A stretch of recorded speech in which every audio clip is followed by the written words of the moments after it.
Hola a todos, mi nombre es Tomás Herrera. Soy periodista y aquello que voy a contarles comenzó como una entrega anónima en una tarde de lluvia en 2004. Pero las raíces se hunden mucho más atrás, en 1970 y los años que siguieron. Lo que encontré entonces cambió no solo mi profesión, sino la textura de mi memoria y la geografía de mi miedo. Recibí el paquete en una cafetería del barrio Bellavista, Santiago. La lluvia golpeaba las ventanas en un compás irregular. La ciudad olía a caucho caliente y café quemado. Dentro, una carpeta manila con sellos borroneados, cintas magnéticas y fotocopias. No había remitente, solo una nota en letra corrida. Lea con cuidado. Guardar silencio es peligroso. Mi corazón, que ya conocía el vértigo de una exclusiva, latió distinto. Había algo personal en aquella precisión. Al ojear, vi fechas y lugares: Valparaíso, Concepción, Santiago, nombres que me eran familiares por historias periodísticas previas. Encontré la palabra repetida en mayúsculas: Proyecto Espejo. Había fichas clínicas de personas desaparecidas en 1974 y 1975, notas de laboratorio y una grabación con una etiqueta que decía Sesión 0, Centro Clínico Santa Elena, 1976. Mi madre había desaparecido de casa en 1976 durante 3 días. Ese verano mi casa quedó marcada por un silencio que se prolongó hasta mi adultez. Mi padre evitó hablar. Abrí el archivo con manos temblorosas y una voz de mujer en la cinta, entre sollozos, pronunció un apellido que reconozco desde niño: Herrera. Mientras escuchaba, recordaba los ecos del golpe de 1973, la represión y los hospitales que se llenaron de secretos. Los documentos conectaban a grupos de psiquiatría con unidades militares y con agencias de inteligencia que, según las fichas, financiaron investigaciones sobre resiliencia y adaptación cognitiva en contextos de estrés extremo. Entre las fotocopias apareció una carta mecanografiada de un investigador llamado Dr. Ricardo Salvatierra, que fechó su nota en 1977. Hablaba de manipulación de la memoria y de sujetos que dejan de ser dueños de sus días. La letra era fría, clínica, pero tenía una postdata inquietante. Este experimento no terminó, solo cambió de manos. Como periodista, la posibilidad de una investigación que uniera la represión de los 70 y desapariciones recientes me atrapó. Pensé en publicar, pensé en titulares, pero la sensación que me invadió fue otra, más íntima: la idea de que mi propia historia estuviera incrustada en aquellos papeles. Puse la cinta marcada como Sesión 0. La voz del terapeuta era suave, casi paternal. El sonido tenía un zumbido de fondo que modulaba la respiración de quien hablaba. En un punto, el terapeuta susurró una orden repetitiva que no entendí al principio, una cadencia que parecía fabricar imágenes en mi cabeza.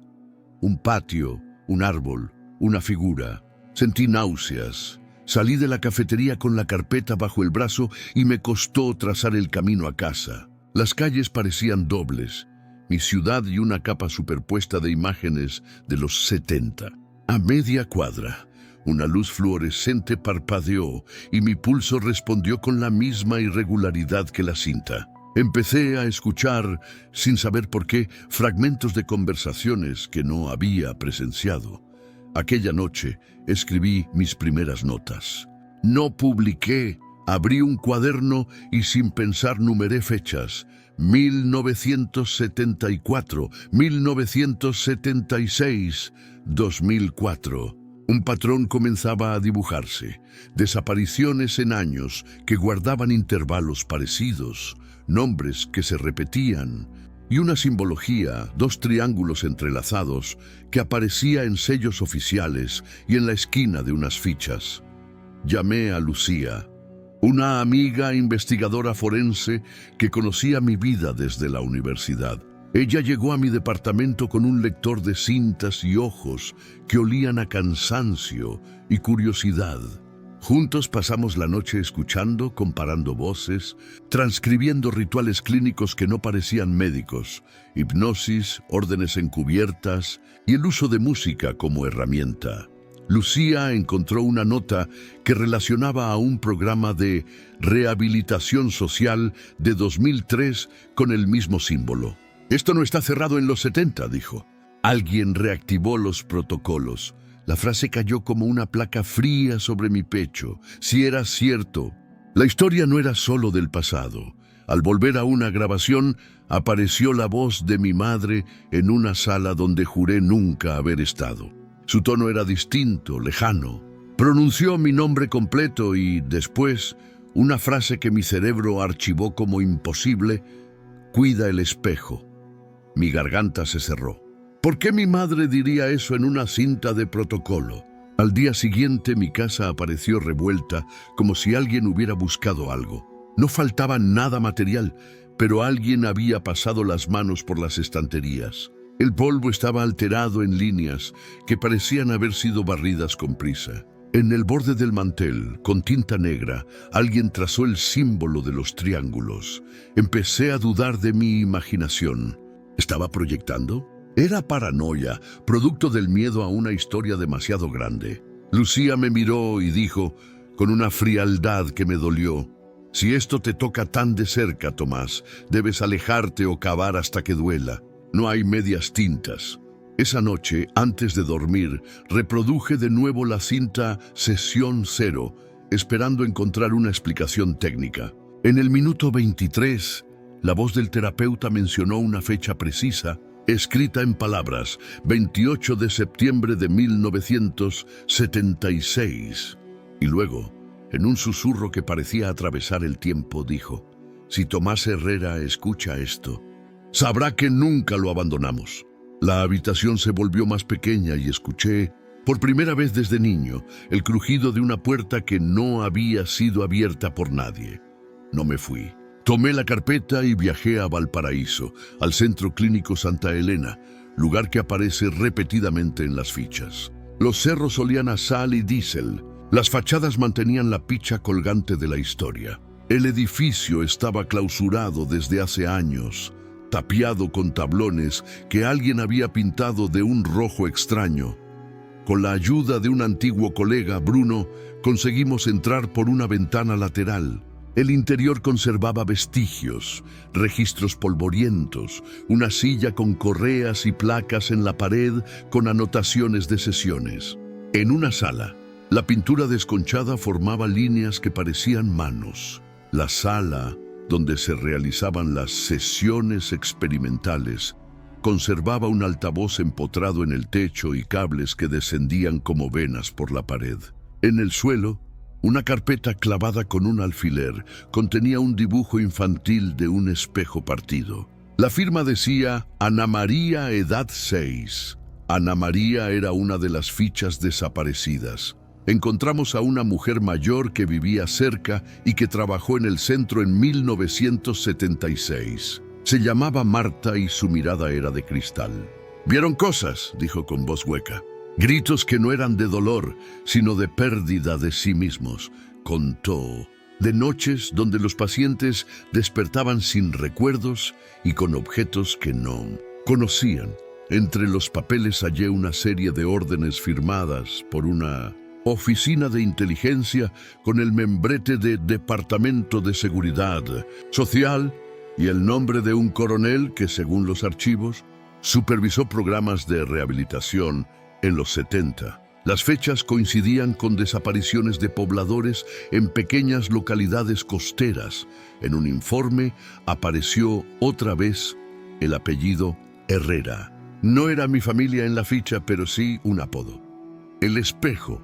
Había una lista de sujetos con ese mote y una anotación críptica. Sujeto espejo. Reactividad anticipada. Alta.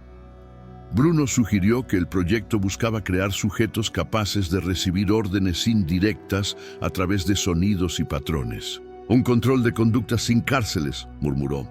Yo pensé en cómo eso serviría a quienes gobernaron con miedo.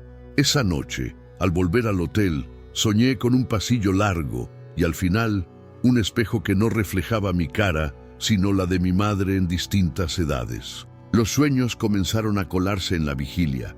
Memorizaba frases de las cintas y luego las decía en conversaciones. Sin darme cuenta, investigando en el cementerio general, encontré una tumba sin nombre, con fecha de defunción anotada en la ficha, 29 de septiembre de 1976. La cercanía con la fecha mencionada en la cinta me heló. Junto a la tumba había un objeto, una ficha escolar con mi nombre escrito a mano, pero yo no recordaba haberla perdido nunca. Recordé las filtraciones de 2004 que habían circulado por internet, los archivos del espejo. Investigadores internacionales habían desclasificado parte del material. Sin embargo, la carpeta que tenía era más extensa, con grabaciones que no aparecían en ninguna página pública. ¿Quién había reunido todo eso y por qué me lo había enviado? En la madrugada recibí un mensaje, una fotografía tomada desde la calle, mostrando mi ventana iluminada. En el reverso, un texto: no busques en la web lo que solo puede leerse en la oscuridad. La advertencia se volvió una invitación. Empecé a temer por la gente que me rodeaba. Localicé a un exdoctor que trabajó en un hospital psiquiátrico de Concepción en 1975. Vivía en un departamento minúsculo y sus manos temblaban. Confesó que había recibido órdenes superiores para transferir pacientes a centros experimentales y que muchos nunca regresaron. Sus ojos se nublaron y dijo: no sabíamos lo que les hacíamos, solo cumplíamos órdenes. De regreso en Santiago, comparé dos grabaciones, la versión filtrada en 2004 y la cinta anónima. Había una pista superpuesta en la copia que poseía. Un tono subaudible, un pulso rítmico que coincidía con la frecuencia de un péndulo. Al escucharla, mi respiración se sincronizó con el pulso sin que yo la buscara. Empecé a trazar una red de instituciones que, a simple vista, no tenían relación: clínicas, universidades, compañías farmacéuticas y oficinas administrativas. En el centro de todo, el símbolo de los triángulos. Era una conspiración que cruzaba fronteras, o un experimento local que había germinado en otros lados. Cuando regresé a mi departamento, encontré en la puerta un sobre con una sola hoja, una fotocopia de una página de un diario de 1976. En el recuadro, una foto borrosa de un niño frente a un espejo partido. Debajo, una leyenda escrita a máquina: el testigo cumplirá 43 años hoy. Miré la fecha en el calendario y, con manos sudorosas, leí en voz alta: 28 de septiembre de 2004. Un golpe seco en la ventana hizo que me girara. La calle estaba desierta. Para ese momento, la línea entre investigación y acecho se difuminaba. Empecé a notar un zumbido constante en mi cabeza que no tenía origen físico, un registro sonoro que aparecía en las cintas. Era un bajo persistente, como un motor distante. Reproduje horas de grabaciones y en varias escuché voces superpuestas. Algunas hablaban en un español neutro, otras con acentos andinos y porteños. En todas, una frase recurrente: el espejo acepta. Esa repetición me persiguió en la ducha, en taxis, en el murmullo del supermercado, entre documentos. Di con memorandos fechados en 1978 dirigidos a directores de hospitales. Se autoriza la contradirección de memoria en sujetos seleccionados. Registrar reacciones. Firmaban con iniciales que volvían a aparecer en listas de personal militar. Transcribí las fichas y encontré patrones genealógicos, apellidos que reaparecían generación tras generación. Algunos de esos apellidos figuraban en la política local, otros en los archivos académicos. Fue entonces cuando comprendí que los sujetos no solo eran individuos, eran nodos de una red social que el experimento pretendía reconfigurar. Me llamó una mujer desde Talca que me dijo haber reconocido la voz de su hermano en una de las cintas. El hombre había desaparecido en 1976. Lo vi después, dijo ella entre sollozos, en un centro donde lo trataban como un número, no como persona. Me prometí visitarla. En Talca, la casa del hermano desaparecido estaba clausurada y la policía local se mostró renuente a hablar. Una nota anónima pegada en la puerta decía: «Los recuerdos tienen dueño». Sentí que cada intento por acercarme abría una nueva pared. Una de las cintas contenía una sesión de hipnosis con un paciente que, al volver en sí, no recordaba haber tenido hijos. «Los árboles no son lo que fueron», dijo el paciente en un murmullo. La imagen me golpeó por su banalidad, la pérdida de una referencia elemental del ser humano. Contacté a un investigador en Buenos Aires que había trabajado con filtraciones de 2004. A través de mensajes intercambiamos datos que confirmaban que versiones del Proyecto Espejo aparecían también en archivos de Argentina y Uruguay. Esto ya no era un fenómeno local. Empecé a entender el propósito sombrío del protocolo: anular la línea temporal de un sujeto para reescribirla cuando convenga. En los papeles se hablaba de borradores y versiones de la memoria. Era una ingeniería social aplicada desde la psiquiatría. Pasé días regresando a los lugares de mi niñez, buscando un eco que justificara la presencia de mi nombre en las fichas. En la escuela primaria, un docente viejo me contó de experimentos con niños en 1976 que nadie quiso admitir. Me mostró una placa con nombres tachados. Al revisar cintas, encontré una sesión donde, en voz baja, alguien dictaba mi biografía alterada. Nació en Santiago, hijo de trabajador portuario. A los 10 perdió a su madre. Se formó para olvidar. Era mi historia y al mismo tiempo una falsificación. Noté una anotación al margen: sujeto espejo, alta congruencia. Empecé a sentir que alguien detrás de mí tomaba notas. No había señales físicas, solo la certeza. Una noche encontré en mi máquina de escribir una nota: cambia de tema. Era un mandato tan directo que me estremeció. Un colega que me ayudaba a verificar documentos desapareció. Su último correo decía: no publiques todavía. Luego silencio. Hice una denuncia y la policía archivó el caso por falta de evidencia. Conversando con un técnico de sonido, descubrimos que el zumbido subaudible era una frecuencia modulada que, en niveles bajos, inducía estados de hiperfocalización. La teoría técnica convirtió el horror en cálculo. Habían usado sonido para dirigir atención y moldear recuerdos. Me sentí usado, como si alguien hubiera peinado mis recuerdos con un peine que no veo. Reproduje la última cinta que me quedaba. Era una sesión fechada el día en que yo nací, con una nota que decía: primera implantación, efecto retardado, 43 años. En la grabación, alguien susurró mi nombre entero como si lo hubiese conocido desde siempre. Y al final de la pista, la voz de mi madre, no como recuerdo sino como orden: busca el cuarto de la casa donde no dormías. Me levanté, fui a mi viejo cuaderno de infancia y con las manos cortadas por la ansiedad, encontré un plano doblado, donde una habitación tenía marcado un espejo con una X. El plano era de la casa donde pasé los primeros años. La habitación señalada había sido mi refugio de niño. Mi padre la cerró tras la desaparición de mi madre. Volví al lugar con la llave que mi madre me dio antes de marcharse, la llave que nunca usé desde entonces. La habitación olía a madera antigua y cuadernos. En la pared, un espejo cubierto con una sábana. Al retirar la tela, encontré no mi reflejo sino un collage.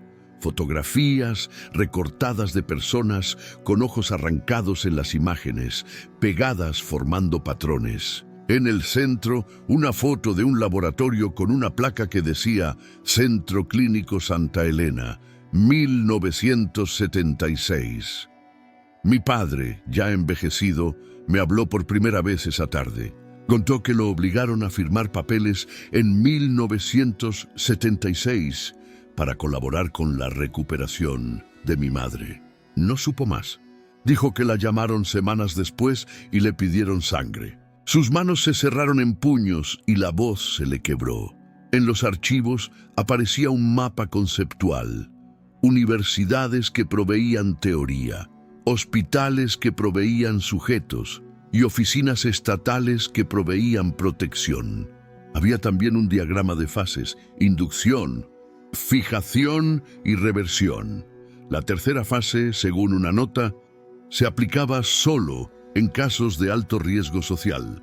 En cartas intercambiadas con investigadores extranjeros, se menciona un congreso en Madrid en 1979, donde científicos latinoamericanos expusieron técnicas de reconstrucción de identidad. El intercambio de conocimientos sugirió que lo que aquí empezó como experimento tocó a toda la región. Localicé a una enfermera que trabajó en la lavandería del hospital en 1976. Habló de noches en que las sabanas venían impregnadas de olores desconocidos y de puertas que se abrían solas. No quiso hablar más, dijo solo: lo mejor es no recordar, Tomás.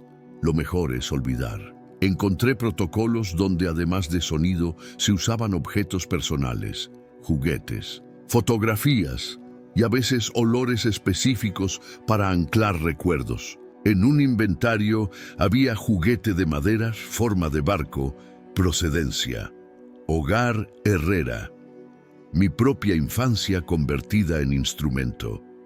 Intenté subir una nota a un medio independiente.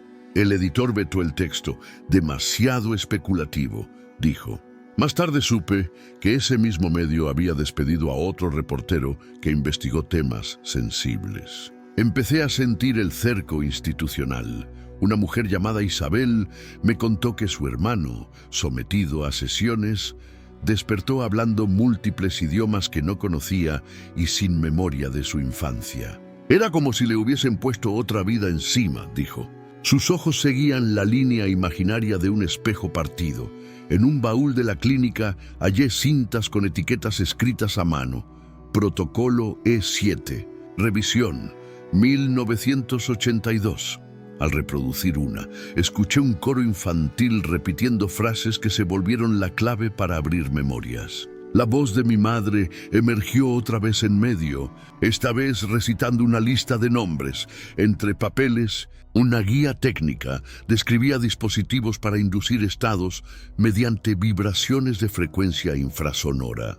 Parecía ciencia ficción, pero las especificaciones eran técnicas y precisas: amplitud, duración y el perfil de la onda. Lo que asombró fue la firma, una farmacéutica estatal.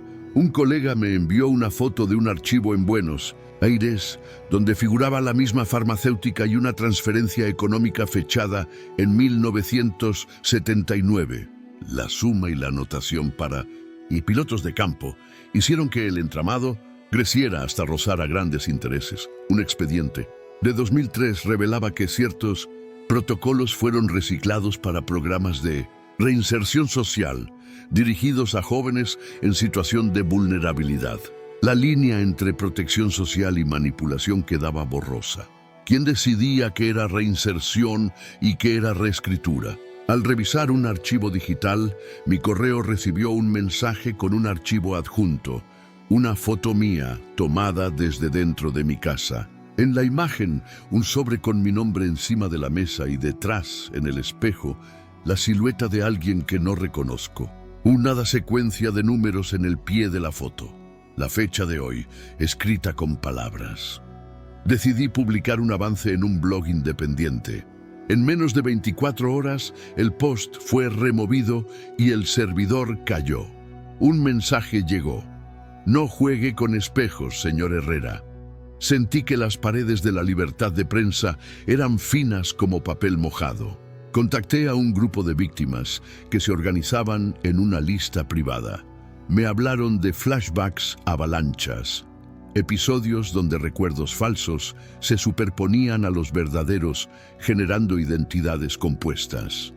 Algunos podían reconocer el patrón del zumbido cuando aparecía. Un video casero de 1976 mostraba una sesión en la que un niño tarareaba una melodía. Al detener el cuadro, vi en la pared el símbolo de los triángulos. En el reverso del VHS, escrito con marcador, la palabra Herrera. Llamé a una tía que vivía en Concepción. Ella recordó que en 1976 una comitiva de médicos visitó la casa y pidió piezas de ropa de los niños. Se llevaron un chaleco, dijo. El chaleco estaba en la lista de objetos usados en protocolos como ancla sensorial. En las afueras de Concepción hallamos un galpón donde se almacenaban equipos de audio antiguos. En una caja, cintas etiquetadas con fechas y nombres. Una de ellas llevaba mi nombre escrito con un trazo que mi mano reconoció, la letra de mi padre. ¿Quién había escrito ese nombre y cuándo? Empecé a notar patrones en la ciudad. Carteles rasgados formando triángulos, faroles que parpadeaban en secuencias y un rumor en estaciones de radio locales con tonos que no correspondían a la emisión. La manipulación parecía haber migrado al paisaje urbano. Un niño de 12 años, en Valdivia, tuvo un episodio de convulsión tras escuchar una canción vieja en la radio.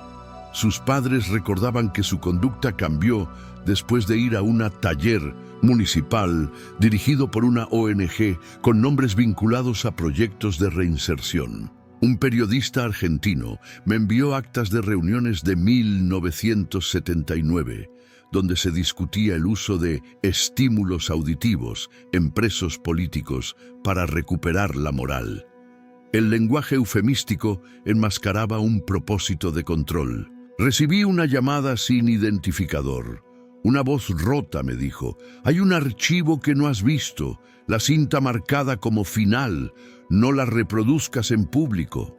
Y luego colgó. La advertencia sonó a intento de protección, pero también a amenaza.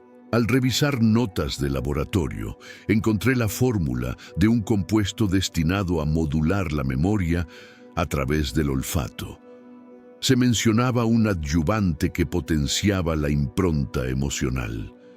La técnica combinaba química, sonido y objetos familiares. En expedientes administrativos, vi transferencias de fondos que pasaban por oficinas civiles con nombres de funcionarios, hoy en puestos públicos. Los hilos económicos nos dirigían hacia una continuidad institucional que se negaba a morir. Mi padre, cada vez más perturbado, empezó a referirse a fechas como si marcara días de duelo. «No cruces el río la próxima luna», decía sin más explicación. Su resistencia a hablar se volvió un lenguaje propio. Signos, advertencias, mapas dibujados en servilletas. Conocí a una mujer que decía ser exoperadora de sonido del proyecto. Su nombre, Marta Ledesma, apareció en documentos clasificados como técnico de campo. Ella me explicó cómo las frecuencias actuaban como llaves. Una secuencia provocaba nostalgia, otra desorientación. Pero su rostro mostraba remordimiento. «Hicimos daño», dijo. «No sabíamos las consecuencias a largo plazo. La investigación empezaba a cobrar un precio físico. Tenía ojeras permanentes y la gente empezaba a mirarme con ojos que buscaban algo que yo no podía dar. La soledad de quien destapa un secreto es un ruido ensordecedor. En un cajón encontré una cinta diferente a las demás, blanca, sin carátula, con una nota manuscrita que decía: «Si llegas hasta aquí, recuerda, el experimento vive en la repetición». La reproduje. En el primer minuto, una voz femenina dijo mi nombre y al final una frase que cortó mi respiración. «Cuando el espejo se rompa, tú serás el reflejo que quede». Mi teléfono vibró con una llamada entrante. Número 600, desconocido, y en la pantalla la imagen de mi propia cara tomada desde arriba. Decidí viajar a la región de los ríos, donde, según los archivos, se probó una variante del protocolo en 1978. El paisaje húmedo, parecía absorber el ruido de la ciudad. Allí el silencio tenía densidad. Llegué a un pueblo casi deshabitado donde una clínica rural había servido de fachada. Las pocas casas tenían ventanas cerradas y las miradas eran cautas. Un cartel en la plaza decía: recuerde, su memoria es patrimonio común. El edificio, hoy convertido en depósito, conservaba una sala subterránea con jaulas pequeñas y mesas metálicas. Había marcas de quemaduras en las paredes y una nota pegada con cinta que decía: probar en su tiempo.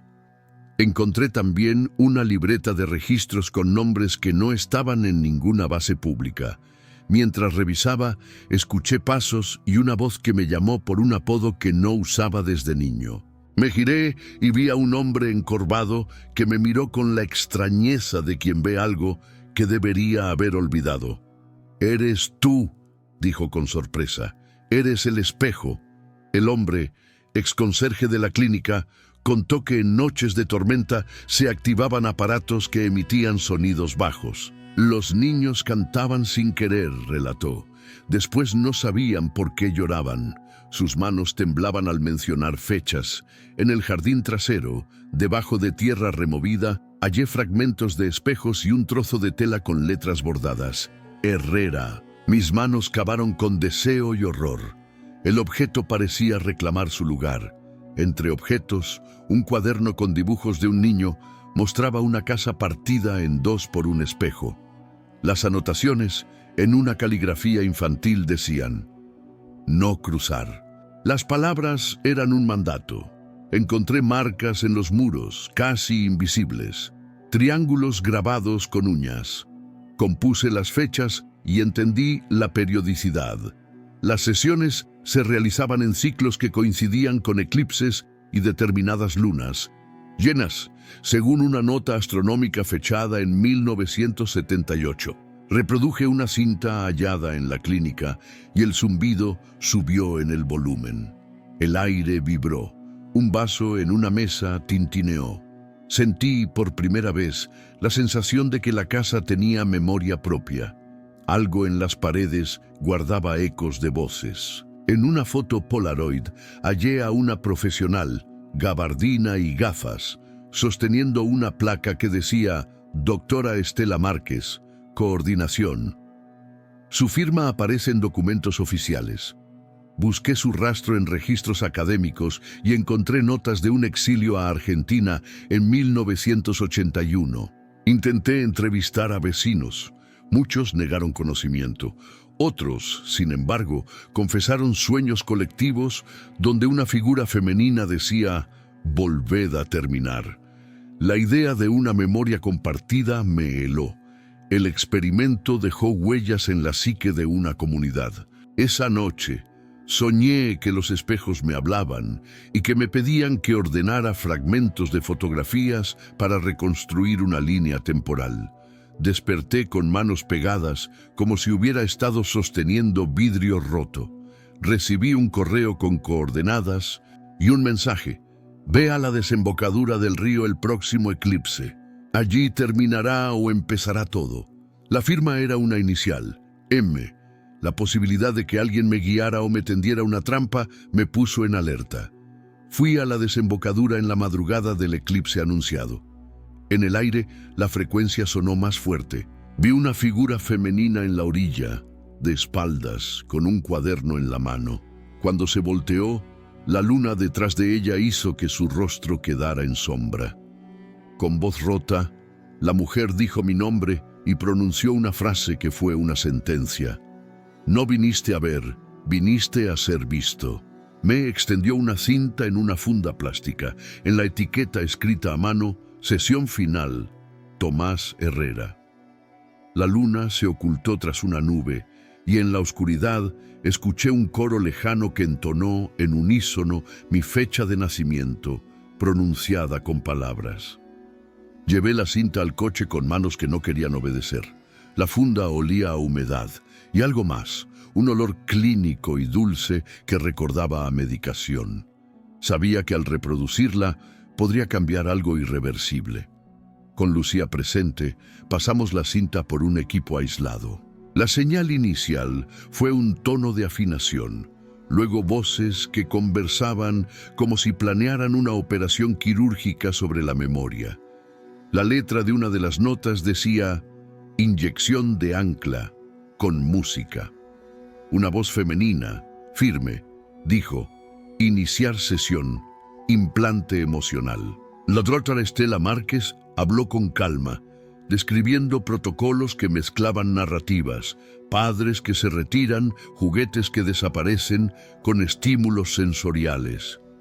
A cada instrucción, un paciente parecía disolverse en la grabación.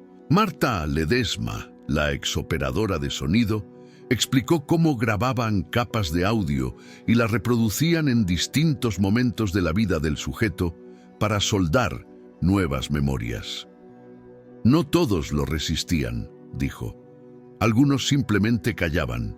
En un documento interno se discutía la utilidad de sujetos espejo para infiltrar relatos en comunidades. Una persona con recuerdos alterados puede testificar a favor de causas, negar eventos o validar versiones oficiales. Era control social revestido de ciencia. Las transferencias financieras, las firmas y las reuniones con oficiales sugerían que el proyecto tuvo patrocinio de estamentos interesados en estabilidad. La frontera entre ciencia y política se volvió una carretera sin señalización ética. Tras escuchar la cinta, sentí un vacío entre el pecho y la garganta, como si alguien hubiera arrancado un recuerdo. Por primera vez, dudé de mis propios relatos infantiles. Sentí la posibilidad de haber sido diseñado para creer lo que no soy. Esa semana, varias emisoras de radio locales tuvieron fallas y entre la interferencia se filtró un tono similar al de la cinta. Algunos oyentes llamaron a las emisoras diciendo haber sentido algo, mareos, ganas de llorar sin motivo. La manipulación parecía saltar de la historia a la cotidianidad. En la cinta hallamos una pista distinta, una voz que recitaba nombres y fechas en forma de listado, y al final, una frase grabada con una calma extrema. Al encender la luz, el espejo mostrará la cara que necesita la historia. Me estremecí.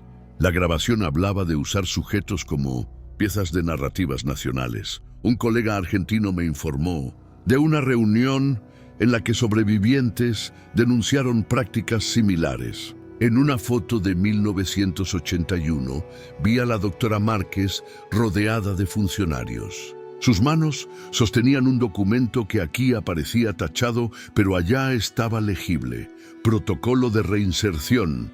Empecé a notar llamadas a números antiguos. A un familiar le dejaron una nota: cállate o vendrás a nosotros.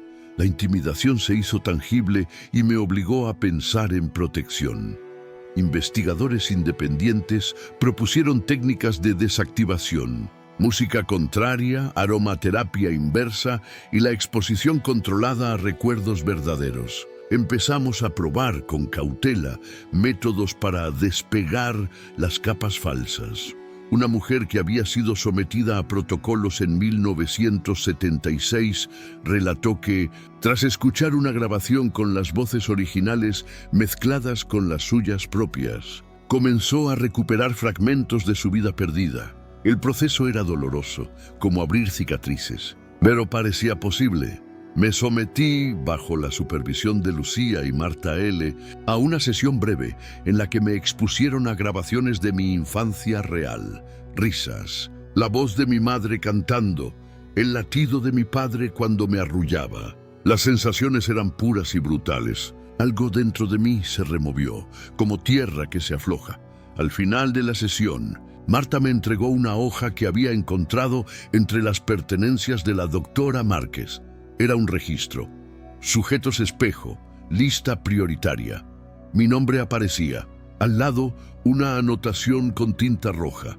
Mantenimiento cada 43 años. La fecha marcada correspondía a la próxima semana.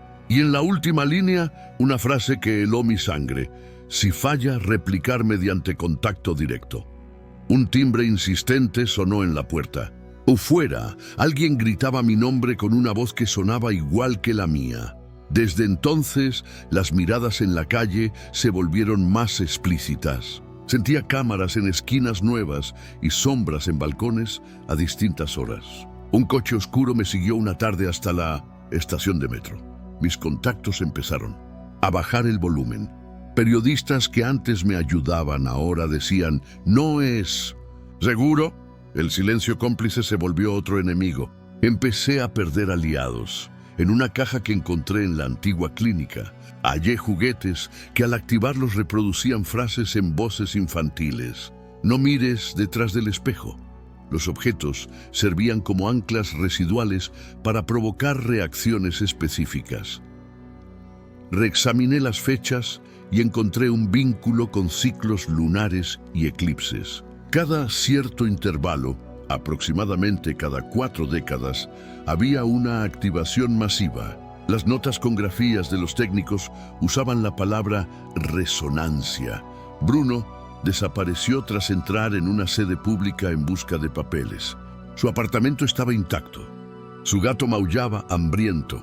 En su mesa un cuaderno con nombres tachados. Sentí que mi círculo se estrechaba. En mi casa, alguien dejó una fotografía de mi infancia sobre la mesa con las esquinas quemadas. La frase al reverso decía, «Nos hiciste caso, volviste. ¿Volví yo a qué?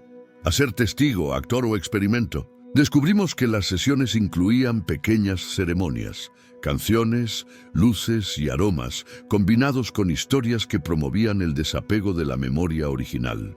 Todo era metódico, casi litúrgico.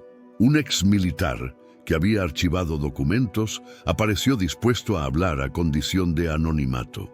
Habló de programas de contención y de cómo se usaron los sujetos espejo para difuminar narrativas incómodas en juicios y procesos públicos. Una madrugada, alguien pirateó la frecuencia de una emisora local y emitió una grabación. Era una lista de nombres y fechas, seguida de una frase que parecía un conjuro. La transmisión duró apenas unos minutos, pero causó pánico. Ancianos que escucharon la frecuencia se desorientaron. Volví a la casa de mi infancia para buscar más pistas. En el piso del desván, hallé una caja con recortes y una cinta, repeticiones. Al reproducirla, escuché mi voz recitando una dirección que no recordaba haber visitado jamás. La dirección conducía a un instituto universitario donde, en 1979, se había realizado una conferencia. Encontré una sala clausurada con equipos de audio obsoletos y notas sobre proyección de identidad. Comprendí que mi vida era una superposición de narrativas, la que viví y la que alguien me había implantado. La pregunta era, ¿qué me pertenecía de verdad? Una noche entraron en mi casa, no robaron nada, revisaron mis papeles y dejaron un libro abierto en la página donde aparecía el símbolo de los triángulos. La policía dijo que fue un allanamiento sin huellas. Su impotencia me dejó solo. El grupo de víctimas organizó un encuentro clandestino. Compartimos técnicas para identificar señales de manipulación y para anclar recuerdos verdaderos, recetas caseras, canciones de la madre, objetos con olor verdadero. Fue un acto de rebeldía contra la ingeniería de la memoria. Al final del encuentro, alguien me entregó, en secreto, una carta con la caligrafía de mi madre. No podía creerlo. Dentro, una frase lacónica. Lo que buscas está donde no te miraron. Al abrir el sobre salió una llave oxidada y un mapa dibujado de un edificio en la costa. En el reverso, una fecha escrita con palabras 22 de noviembre de 2023. Esa noche, la misma fecha apareció en mi sueño. Escrita en la frente de un niño que sostenía un espejo partido. El mapa llevaba al viejo muelle de Quintero, un lugar de pescadores y fábricas. El edificio señalado en el dibujo tenía forma rectangular y en la leyenda manuscrita decía «Sala de ajuste». El viento olía a petróleo y sal. Caminé entre barcazas oxidadas hasta el edificio marcado. La puerta lateral estaba entornada. Alguien había pasado recientemente.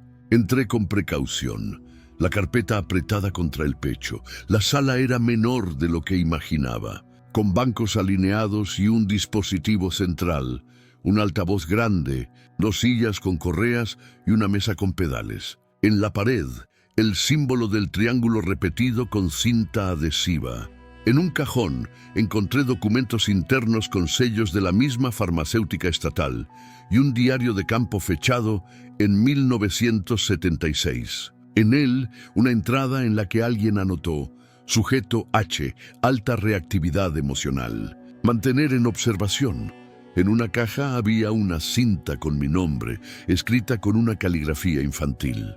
Al reproducirla, escuché conversaciones que parecían dirigidas a alguien, instrucciones, recuerdos introducidos y, al final, un número de teléfono que aún funcionaba. Llamé al número. Respondió una voz de mujer que dijo: «Suena como si tuvieras que venir». Me citó en una cafetería. Allí me esperaba una mujer que dijo llamarse Elena y afirmó haber trabajado como archivista en la farmacéutica durante los 80. Elena reveló transferencias, actas y órdenes que confirmaban la continuidad del proyecto bajo nombres distintos. Reinserción, programa de integración, mejoramiento comunitario, todo un vocabulario para ocultar la práctica real. Juntos forzamos la entrada a la dependencia universitaria y encontramos el archivo. Entre miles de páginas hallé una carpeta con mi nombre y la fecha de mi nacimiento. Al abrirla había una nota: implantación primaria, 43 años. Ver, anexo G.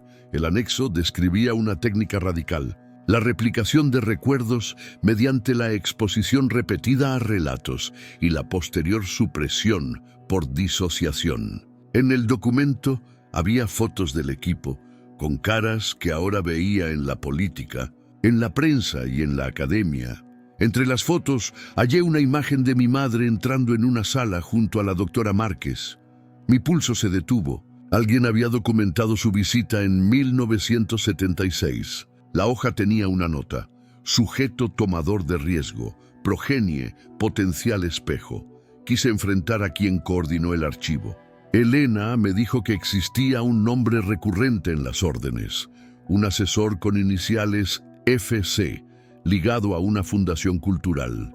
Empecé a seguir ese hilo. Al investigar FC, me llamaron desde un número sin registrar. Basta. Tomás, tu búsqueda lastima a la gente.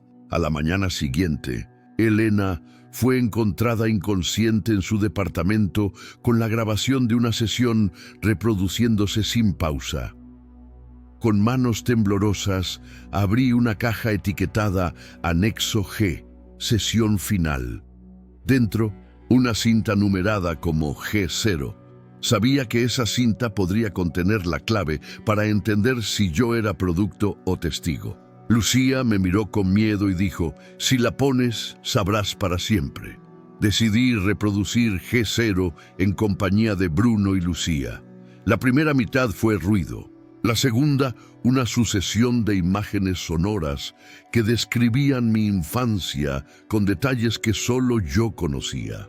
En el minuto final, una voz metálica y modulada dijo claramente: «Tomás, activa protocolo». Y en el silencio que siguió, un golpe seco sacudió la puerta. Al abrir, no había nadie, solo un trozo de espejo resplandeciente con una inscripción en la parte trasera: «Volver». Tenía delante la posibilidad de exponer todo y arriesgarlo todo, o guardar silencio y proteger a quienes aún podían ser dañados. La decisión no se sintió moralmente clara. Era una balanza con cuchillas. Con ayuda de hackers aliados, subimos el material a servidores internacionales y se filtró a medios extranjeros. La reacción fue inmediata: artículos, debates y una investigación oficial que por primera vez mencionó al proyecto Espejo por su nombre. En Chile, el escándalo provocó audiencias en comisiones y declaraciones incómodas. Funcionarios evitaron responder directamente y algunos archivos desaparecieron de los estantes oficiales. Lo que afloró fue un retardado reconocimiento, pero también muchas versiones oficiales que diluían la responsabilidad. Aún así, pagué un precio alto.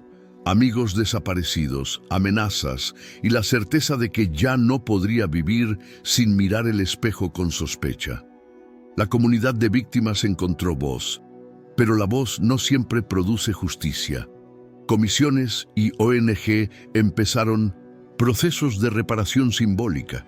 Algunos sobrevivientes recibieron indemnizaciones, pero las técnicas y las estructuras que apoyaron el proyecto persistían en la sombra. La continuidad institucional era más difícil de erradicar que una práctica específica. En las audiencias, la doctora Estela Márquez fue citada desde Argentina, negó cargos, habló de experimentos éticos y afirmó que la ciencia fue malinterpretada. Al entrar, su mirada cruzó la sala y sus ojos parecidos a los míos me recorrieron. No hubo confrontación física, hubo una refracción de miradas. La versión pública no cerró todos los vacíos. Aparecían culpables y cómplices en distintos niveles, pero muchos nombres importantes quedaron fuera. La sensación era que la verdad era una marea que nunca llega a la orilla del todo. Meses después, trabajé con psicólogos y víctimas en terapias destinadas a reconstruir memorias verdaderas, a crear anclas con olores, canciones y sonidos genuinos. Fue un trabajo lento y doloroso, pero hubo avances. Algunas personas recobraron fragmentos de infancia y nombres de padres y lugares. Con el tiempo, tomé conciencia de que mi vida había sido moldeada por manos invisibles, pero también que tuve la posibilidad de elegir qué historias contar. Decidí escribir, relatar y poner rostro a los que habían sido borrados. Aún quedaban cajas sin abrir y cintas sin reproducir. Algunos colegas aconsejaron destruir material sensible para proteger a los vulnerables.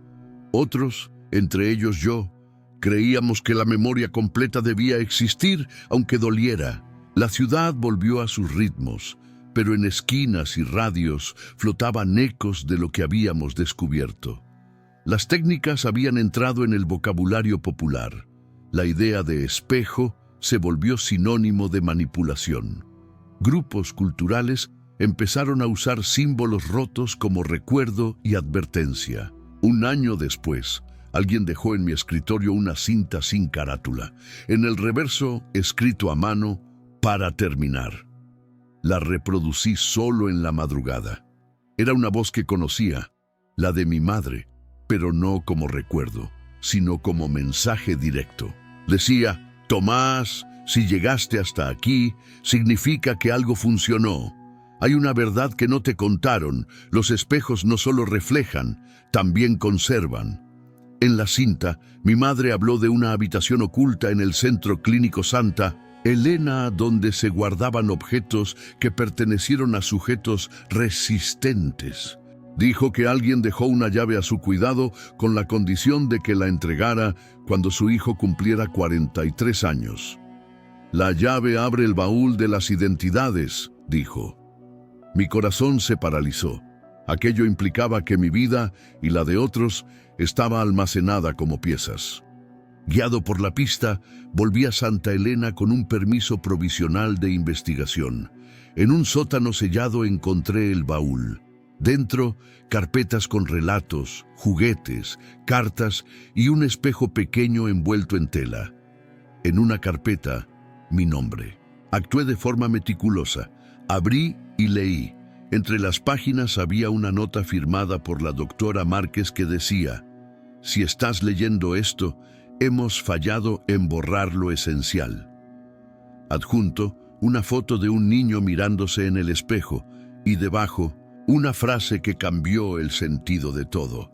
Los sujetos espejo no fueron solo objetos, fueron sembrados para recordar. Algunos sobrevivieron como advertencia. Al final de la carpeta, una última hoja, una confesión en primera persona, escrita con una letra que conocía demasiado bien, la mía. Empecé a leer Y las palabras que seguían no eran un testimonio sobre lo que pasó, sino una instrucción para continuar. Si decides contar la historia hasta el final, recuerda, no solo miras el espejo, eres parte de él. Entonces la luz del sótano titiló y la grabación que tenía en el bolsillo comenzó a reproducirse en voz baja.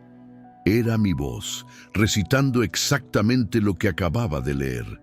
Me detuve y comprendí la última verdad horrible. En algún momento yo había dejado esa confesión escrita y grabada para mí mismo. ¿Fui autor o autorreceptor?